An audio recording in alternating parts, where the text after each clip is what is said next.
A trail of destruction left as the war in Ukraine ravages on. Ukraine alleges war crimes in cities and towns surrounding their capital, Kyiv. Officials say 300 bodies were found in a mass grave, and the bodies of at least 100 other civilians killed in plain clothes discovered throughout the streets. Innocent lives lost. Nearly 4 million people have fled Ukraine. Now refugees looking for safety. Hopes that Russia was retreating after initial peace talks shattered. Russian units are not withdrawing, but repositioning. The eastern city of Mariupol has been hit the hardest. Civilians are cut off from food and medical supplies. We are running out of adjectives to describe the horrors that residents in Mariupol have suffered. The situation is horrendous and deteriorating. Ukraine's President Zelensky appeals for help and support from Western allies. Canada will soon be sending highly specialized equipment to them. We're going to continue to have their backs as they fight for their freedom, their democracy, their very survival. We're not just sending our prayers, we're sending our guns, we're sending our munitions, we're sending our humanitarian aid. We are supporting also from Germany with weapons. But is it enough? This week on Context, Ukraine under attack. Welcome to Context. I'm Maggie John. As the war in Ukraine continues, is there hope for peace? Andrew Rasoulis is here to explain the latest developments happening in Ukraine. Thanks again for joining us, Andrew. Very welcome, Maggie. Thank you for having me. So Ukrainian officials are reporting mass graves and civilian executions in cities and towns surrounding Kyiv. How can the world hold Russia to account for these war crimes? So when it comes to war crimes, as opposed to combat, because we're having two things at the same time. We're having a war, and we're having alleged war crimes. And so the law of war includes the provision for capturing war crimes.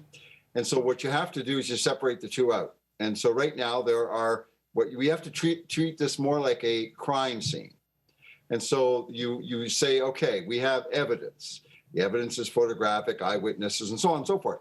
So now there's an international court in The Hague, which was set up in the 1990s, post the atrocities in the Yugoslavian Civil War, to deal with things like this. And so now there are prosecutors involved and so on, and teams are going out to actually look at the evidence, and they will start to build cases of atrocities. So right now, I cannot say to you, yes, these are atrocities. I have to speak in terms of the legal side. I know it's frustrating for people, but there's a distinction here. And so anyways, these alleged war crimes will be assessed. If there's evidence, they will be brought to justice at the International Court in The Hague. And then the trials begin. And this is a very long process, I'm afraid. Okay.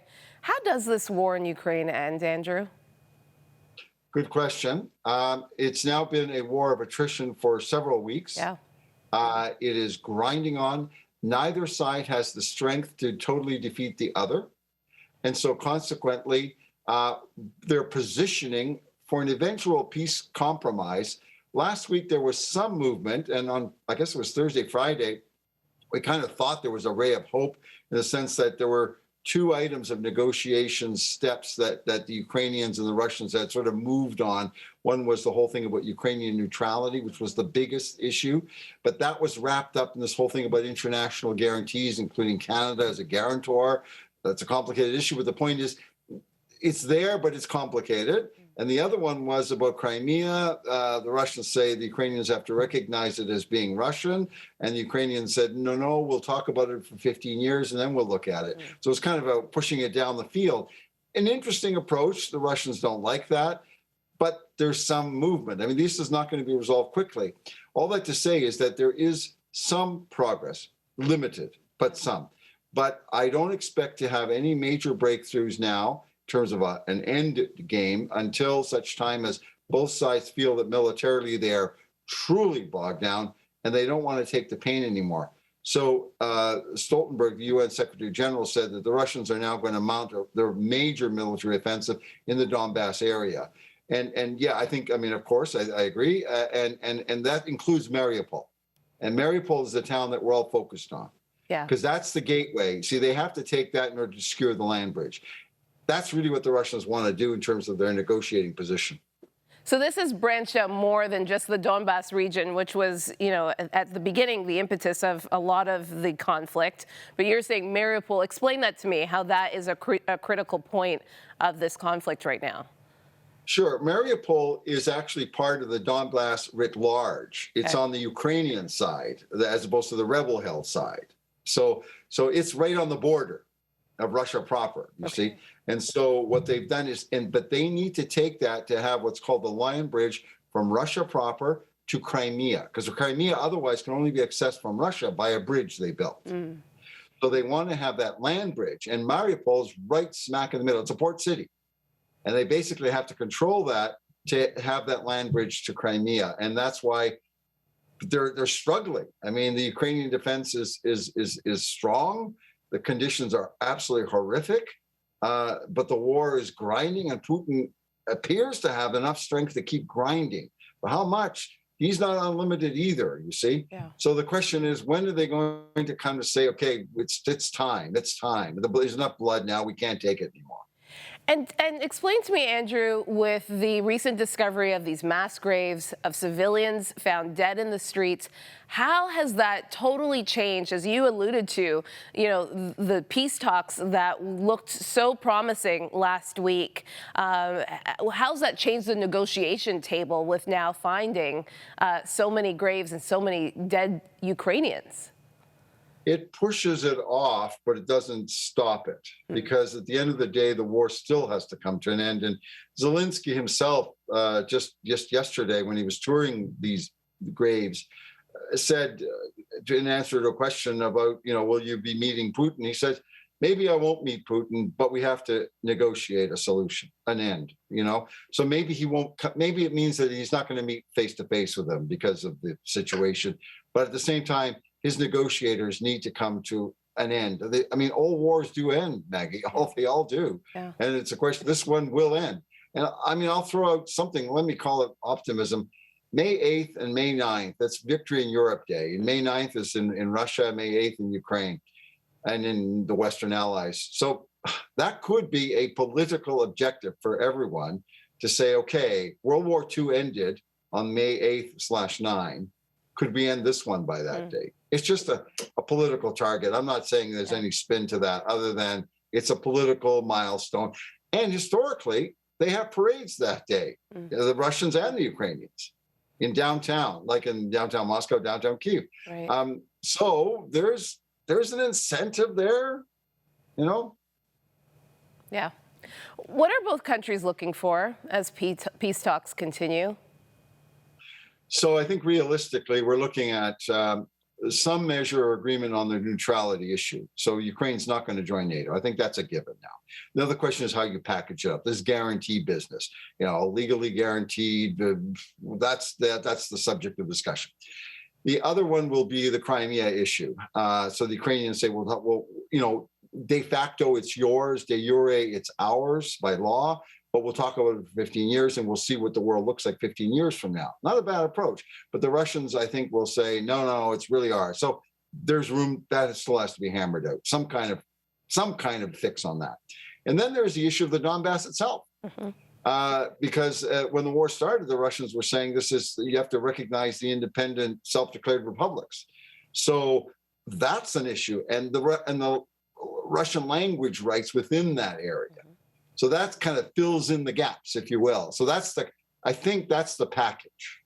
And the question is, when are they going to reach a position where they can actually agree? And it usually is when there's enough blood spilt and both sides feel tired enough that they will actually sign a compromise that they otherwise would not.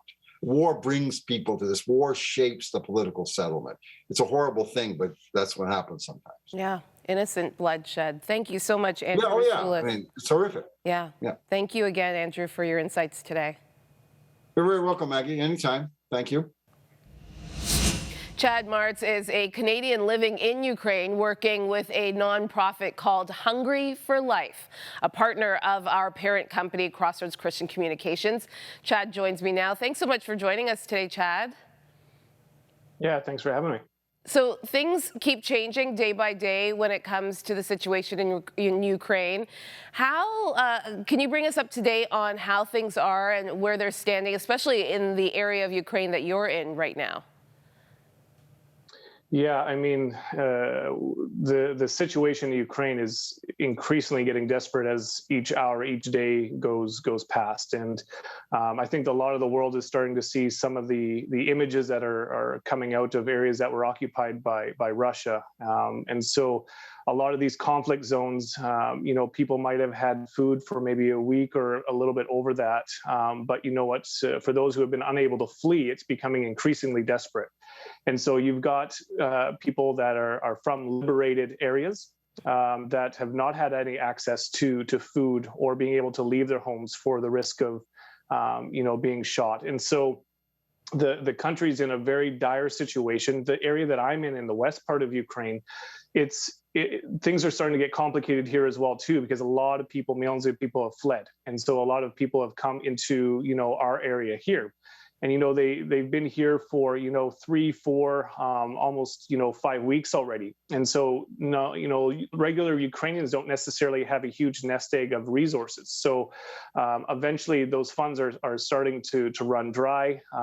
People are living with 5 other families and children in a single rooms. And so, at the beginning, you're just wanting to get out and you're grateful for being able to do that. But eventually it starts to wear on you because resources become, less and less. And the difficulty of living with other people in such close confinement becomes that much more difficult as well, too. Yeah. Tell us about the humanitarian need. According to the UN, 4 million refugees have fled Ukraine, and this is the worst food crisis since World War II.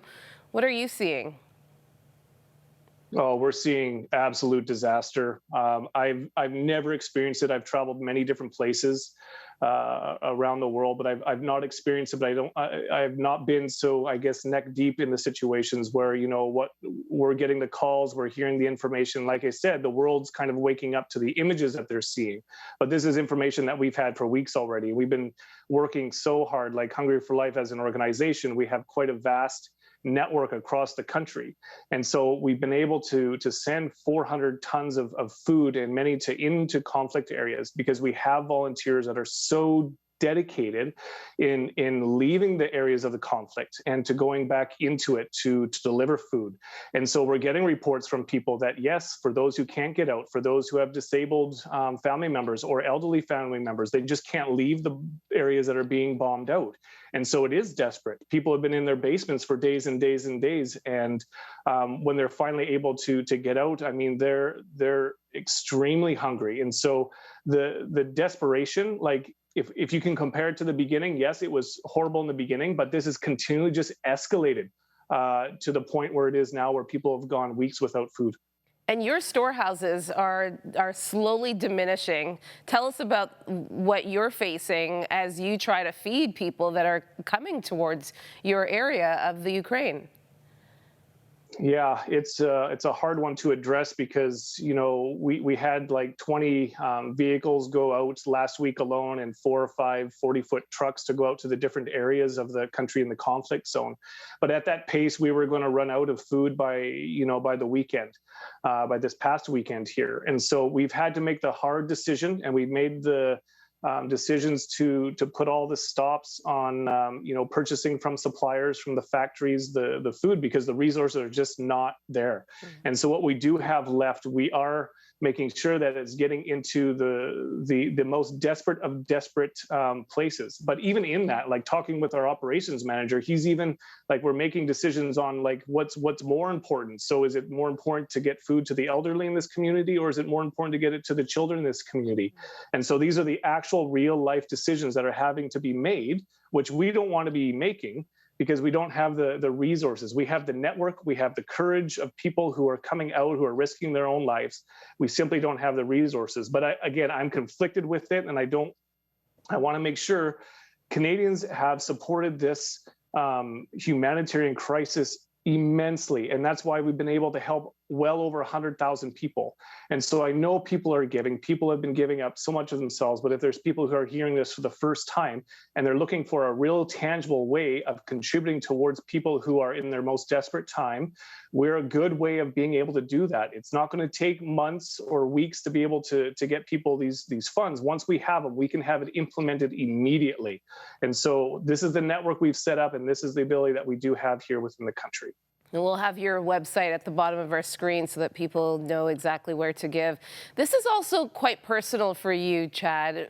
Your home has turned into a safe house for many looking for safety. I heard you mention that your own nephews are also delivering food to people in eastern Ukraine, where a lot of the destruction is. Why do you do this? Yeah, we do this because we cannot not do it.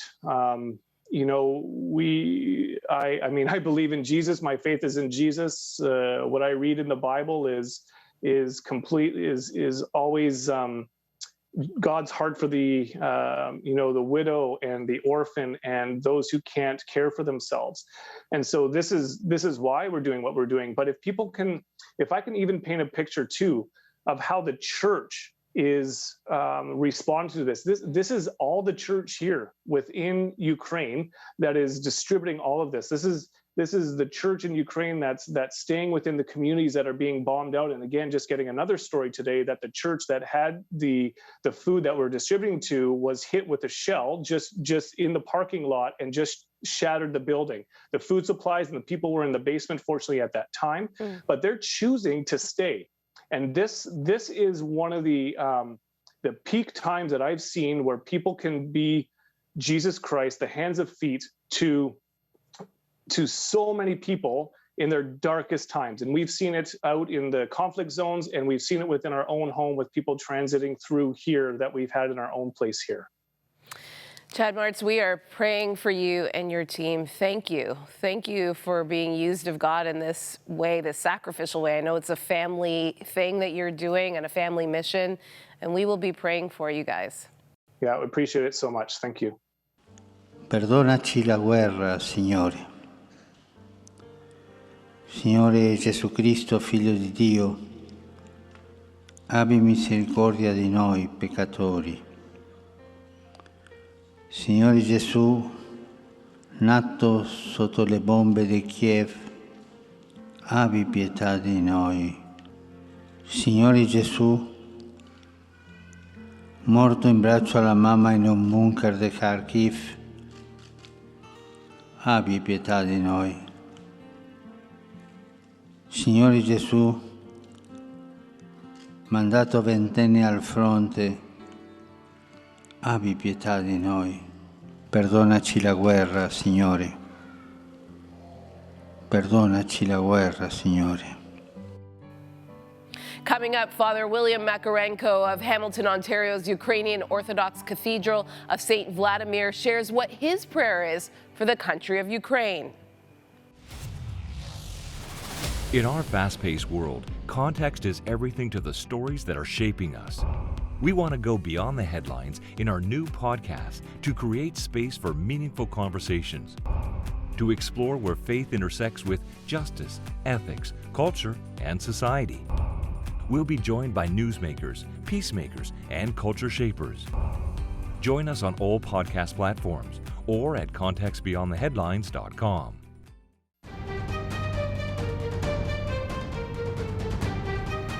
Earlier this week, I visited a local Ukrainian Orthodox church, home to many Ukrainian expats, watching what is happening in their home country very closely. I started the conversation by asking Father William Makarenko how he and his congregation have been processing the disturbing reports and images coming out of the war-torn area. It's a mixture of emotions. Okay, as a pastor, I tell my people not to succumb to the revenge motive, the hatred motive in your hearts. We have a war going on, but it's on two fronts. The war in Ukraine, yes, devastating. People being murdered, butchered. What happened in Bucha is like another Srebrenica. There, 8,000 Muslims were butchered by the Serbian army. Now you're getting a butchery in Ukraine of a similar extent. Maybe the numbers are not there yet. We've discovered close to 400 bodies so far, more being discovered every day. So there's an angst, number one. The weakness of a person demands justice, demands revenge, hatred. We want to paint every Russian with the same brush, but not all Russians are evil. The governance of the Russian nation is evil. That's the one battle. The other battle is in their own hearts.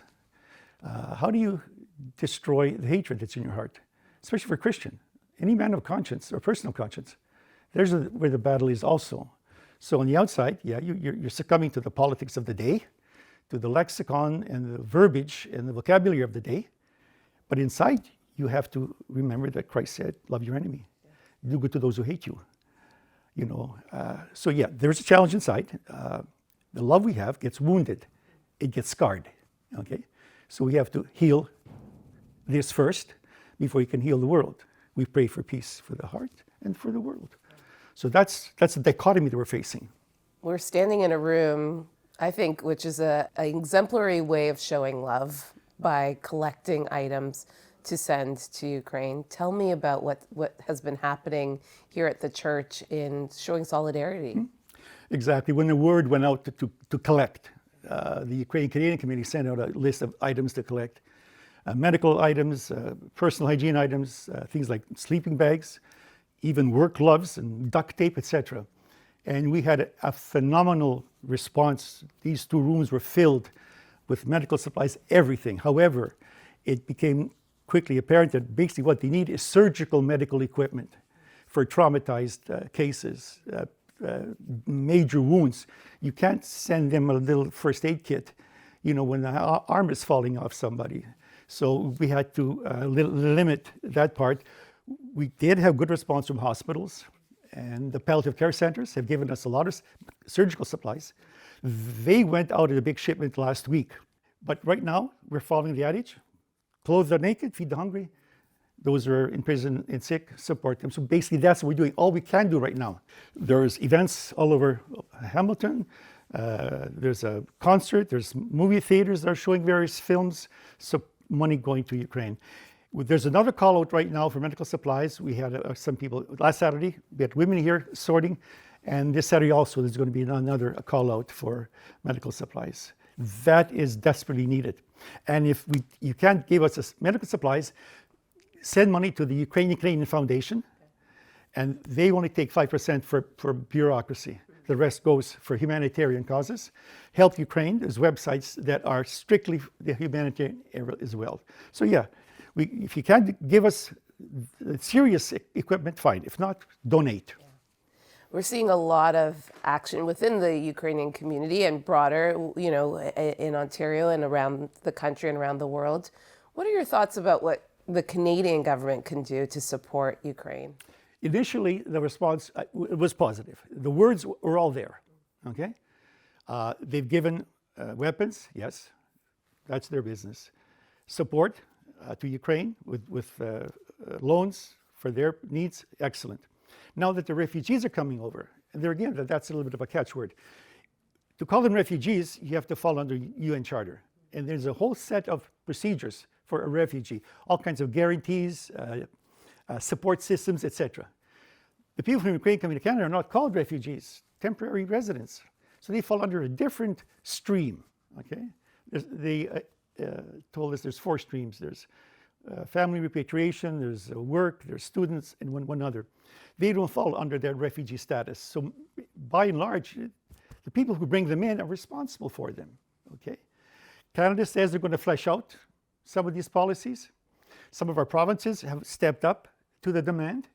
They've given, like for example, Quebec gives our refugees per diems, etc., access to healthcare, health cards, student education. Prairie provinces doing a similar thing, but Ontario is lagging.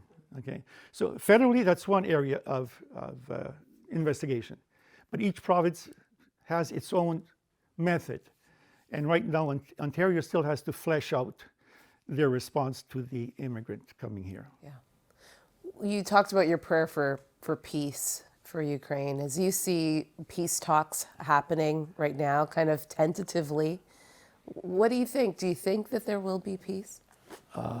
Right now, no. You can paint a picture with all kinds of words. You know, we don't trust the Russians. Not since 1654, when we signed a military agreement with them. That was the downfall of Ukrainian ethos. And we tried to recover our independence over the years. Our church was absorbed by the Russian Orthodox Church in 1686. Finally, our church has its independence, but the Russian church doesn't want to let it go, okay?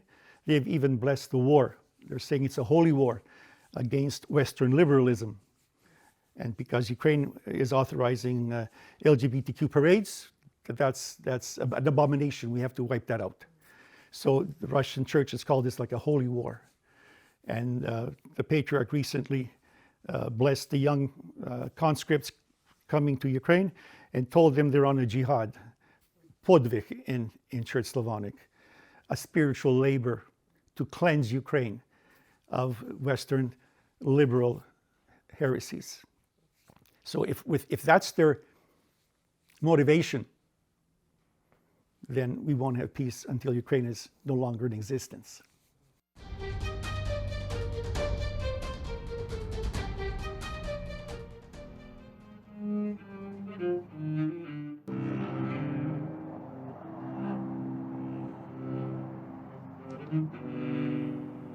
The prayer for peace continues around our world, and today, for the millions fleeing war, not just in Ukraine, but globally.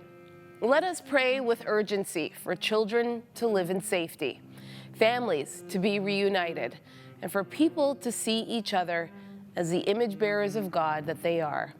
And with that, let us remember the words of Jesus when he said, "For I was hungry, and you gave me something to eat. I was thirsty, and you gave me something to drink. I was a stranger, and you invited me in. Truly, I tell you, whatever you did for one of the least of these brothers and sisters of mine, you did for me."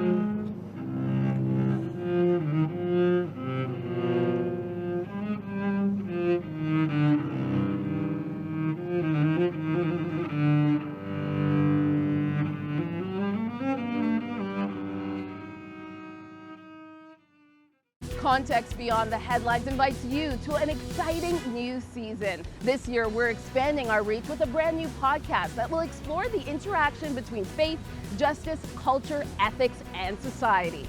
As we move forward with this brand new season and the launch of this brand new podcast, would you consider partnering with Context financially? It is because of the generosity of viewers like you that we're able to continue to tell the stories that matter.